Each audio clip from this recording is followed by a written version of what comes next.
Good morning, everybody. This is Todd with the Forex Nitty Gritty Insiders Daily Video. Hope you're having a fabulous day today.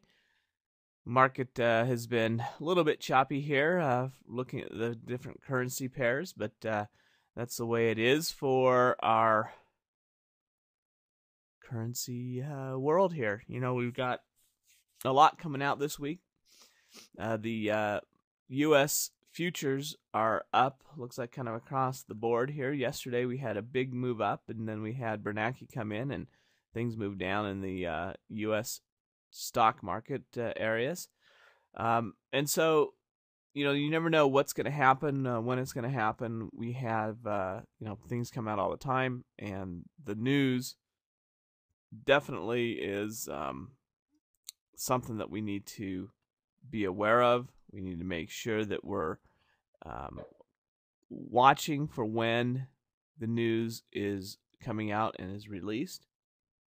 Today, being Tuesday, we have really not much going on. Today's probably the quietest day this week. China has a holiday, but other than that, there's really no announcements that are due out until this afternoon. And so, you know, we're going to keep that in mind as we trade this day. Now, you can see the volatility here. This is a 1 hour chart of the euro US dollar, where we had, big move down and then a big move back up. Yesterday we did have Australia lower their interest rates. That's probably the biggest story, from 3.5 to 3.25%. And we saw some of this movement here when that happened. Pretty big drop. The Aussie never recovered from its drop here on that announcement. Trying to pull back here a little bit. But I wanted to talk just a little bit about this idea of the market consolidating and then moving. And what you'll see oftentimes, and this is true for any time period, is that the market will move in one direction, and then it will consolidate, and then it'll move in the next direction. Then you'll get a consolidation, then continue to do that. And these consolidations are areas where the market is just taking a breather, so to speak. And they can be sideways, they can be at an angle, either way to what is happening. And you can see, here's an example where it just kind of consolidated sideways. Here's an example where it kind of consolidated at an angle.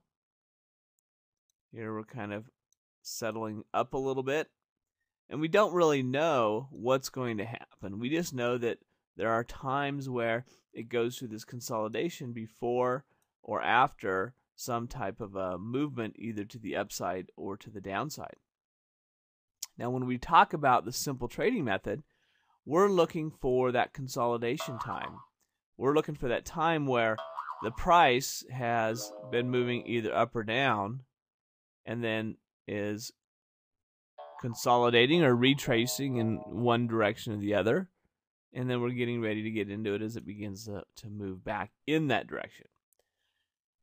Now, as we go and look here, and we're going to just look at the Aussie dollar first, and we can see that for this simple trading method, we have the trend moving down. We have a little bit of a pullback, and we could put a moving average on here if we wanted to, or look at some area of support or resistance. So an old low coming up, it may act as a resistance. And then we look at entering in as it moves below the lowest low of the last three. So this is an example of one that is getting ready to, or is at least starting to look like it might meet the setup conditions. The Aussie dollar here, the euro dollar here, really not looking like it's pulling back. The trend, the momentum is starting to move up, but we really don't have that nice deliberate movement that we like to see. The pound dollar just moving flat. This consolidation is moving flat. We want to look for the trend and then again a pullback, and this would be one that would be tough because it is not really setting up for those conditions.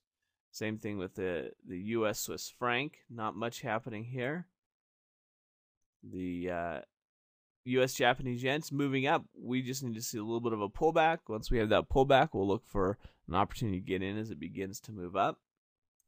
And the U.S. CAD, very flat right now. So at least on the 1 hour time frame, the Aussie dollar is probably the one that's closest to giving us the type of setup that we want to see for the simple trading method. So take some time to review that. Remember that the markets consolidate, the markets, move or trend, whatever you want to call it. So we get trending and we get consolidation, and we want to look for those consolidating areas to identify some setup conditions for the simple trading method. So practice with that. If you have questions, let me know. If not, have a great rest of the day, and we'll be back tomorrow to continue to see how the markets move and react to the upcoming news. So until then, have a great day, and we'll talk to you soon.